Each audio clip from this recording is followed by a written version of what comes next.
Let's go ahead and understand Jenkins architecture. Jenkins leverages a distributed architecture to manage your CI/CD pipelines efficiently.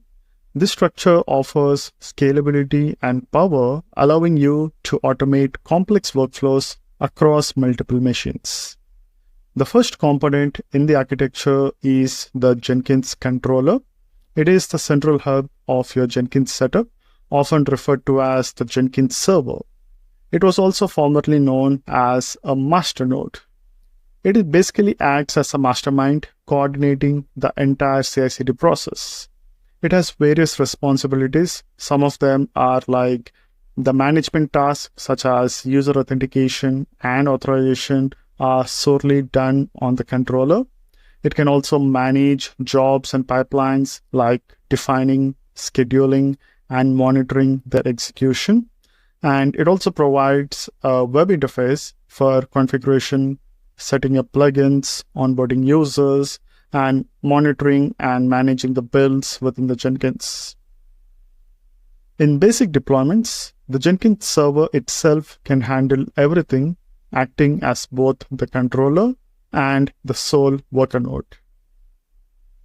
This can be a good starting point for smaller projects. However, for most situations, it's recommended to have a dedicated controller and a separate worker node. This offers several advantages, like it can prevent accidental damage by keeping your controller configurations safe from potential job-related changes. It can also boost performance by distributing build tasks across multiple machines, improving speed and efficiency, especially for complex projects. And finally, it can also help you by scaling up the Jenkins server easily by adding more nodes as your project and automation needs increases. So the next thing we're going to look after is the nodes. So what is a node? Nodes are also formerly known as Jenkins slaves.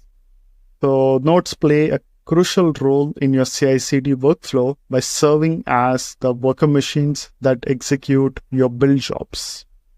Nodes are basically dedicated Linux, Windows, or other machines that handle build execution, allowing for parallel processing and increased performance for large projects. They connect to the controller using protocols such as Secure Shell SSH or JNLP, which is Java Network Launch Protocol. Each node has a configurable number of executors, which is the next component which we will be talking about, which are essentially slots for running build jobs concurrently. An executor is a thread for execution of tasks. More executors allow for parallel processing of multiple jobs, which will help you to speed up the build process. The number of executors assigned to a node is basically determined by the node's available resources, such as CPU and memory, and the requirement of your build task. Ideally speaking, we allocate one executor for each node, which is the most secure setup. And if the tasks to be executed are small, assigning one executor per CPU core could be an effective approach as well. The next topic is agents.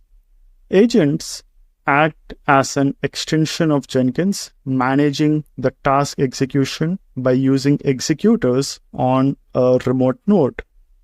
An agent represents a specific way a node connects to the controller.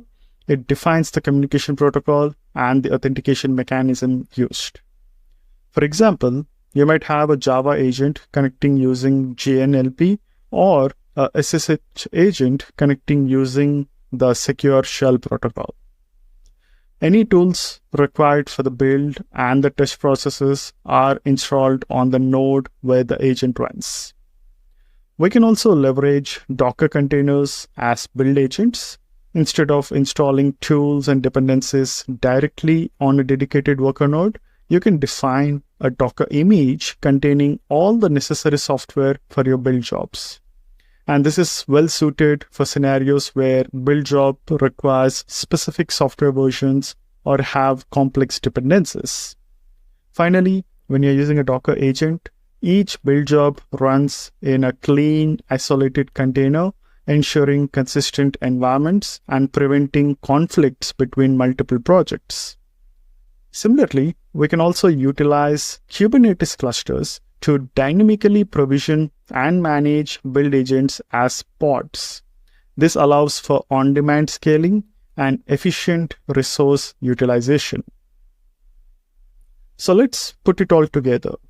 Assume we have a Jenkins controller node connected to two worker nodes.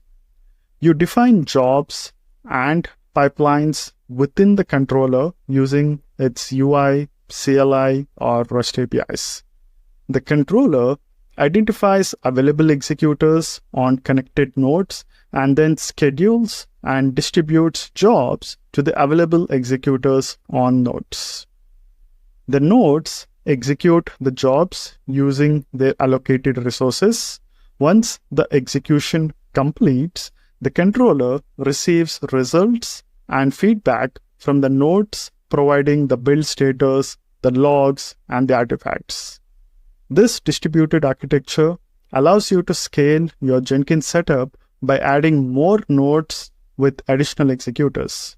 This way, you can handle complex workflows and larger projects efficiently, ensuring smooth and automated CI/CD pipelines.